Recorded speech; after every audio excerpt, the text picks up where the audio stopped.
It's been an interesting 24 hours for Brexit. Firstly, yesterday this was reported. This was on BBC News, but all the major news networks picked up on this one. Brexit. Boris Johnson will send extension letter. Boris Johnson will send a letter to the EU asking for a Brexit delay if no deal is agreed by 19th of October, according to government papers submitted to a Scottish court. Now, all the political pages, all the political groups blew up on social media as soon as this news broke. People saying Boris Johnson is screwing us. He's seeking extension. He's just another Tory shill. But interestingly enough, shortly after the news broke on that, Boris Johnson put this up on Twitter as his own Twitter page. New deal or no deal, but no delay. So Boris Johnson standing by his guns. Either we will get his new deal, which isn't that different from Theresa May's deal. It is slightly better in my opinion. But we will get his deal through on the 31st of October, or there will be no deal, but definitely no delay. So Boris Johnson sticking by his guns that we will leave on the 31st of October. Now, I truly think if this government did intend that an extension is going to be a possibility at this point, we would see Boris Johnson and the government starting to backpedal at this point. They would start the spin campaign. They would start blaming the Labour and the Remainer MPs that have agitated the government's effort to secure a deal or leave under the Article 50 terms, which of course is we just leave on the 31st of October. That is how the law stands under Article 50. We'd start seeing backpedaling, in my opinion, from Boris Johnson and his government. Now, this morning, the Telegraph came out with this. Boris Johnson pins his hopes on Hungary veto for Brexit delay. Boris Johnson hopes Hungary will veto a Brexit extension, as the government said in court that he would comply with the law and request one. The Benn Act requires the Prime Minister to send a letter to Brussels asking for an extension to Article 50 if he fails to agree a deal by October 19th. However, on Friday night, EU sources said senior ministers had reached out to the Hungarian government for assurances it would veto any request for a delay. Now, I think this is very unlikely. One of the issues Hungary has is that it is a huge net receiver of EU money. Hungary pays something in the region of just under €1 billion a year to the EU, but it receives approximately €4 billion a year back. So it's a net beneficiary of being in the EU of around over €3 billion a year. So would they really want to take this risk? I mean, factor in once the UK actually does eventually leave the EU and we stop paying into the EU coffers, that will mean a smaller transfer of wealth from the UK to the EU. So that means all other EU nations will start having to pay more contributions to receive less money back. So in that scenario, Hungary is going to be punished by the EU. Because of course there had to be some sort of reprisals on Hungary for vetoing an extension of the EU. That's something that's totally going against what the EU want countries to do. They essentially want countries to submit and comply to the will of the EU. So there will be heavy repercussions for Hungary. Not only that, Hungary, I can't really see them essentially being that pro the UK leaving the EU. Yes, Hungary has its own problems with the EU, and they may see this as a warning, as a shot across the bow to the EU to start taking Hungary serious as a country. There is a lot of friction between Hungary and the EU itself, but I think this is very unlikely.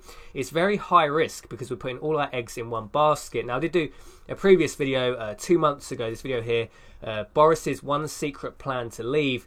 Now, in that video, I make the point that probably the best country to pick, if you're going to pick one to ask for a veto, is Malta. Because now Malta, again, like many of these smaller countries, is a net beneficiary of being in the EU. There is a transfer of wealth from the EU to Malta. But it's quite small because Malta's quite a small country. I mean, per capita wise, it's not too bad, but it's something in the region of like 350 million euros a year. It's peanuts. If the UK wanted to buy a country off, we could just approach Malta and say, hey, look, we're going to build a naval facility on your island. This will be a transfer of wealth in the region of £500 million, maybe £1 billion a year while we build a naval base. We'll put military personnel on. This is going to boost your economy. This is a much easier way of bribing a country, in my opinion. I think if Boris Johnson does deliver Brexit on the 31st of October, I think we're going to see Tory governments for quite a long time, either Tory landslides or at least Tory coalition governments. So they could stand by Malta and just continue with a naval base. And once a naval base is set up and developed, it's likely that it's going to remain there. So that is a good way of bribing a country, in my opinion. Hungary, too high risk. If you're going to bribe one, pick Malta. This talk of asking Hungary for a veto, in my opinion, this is all just psychological operations. It's just a deception ploy from the government just to confuse Remainers, keep the Remainers constantly on their toes, unsure of what the government's going to do next.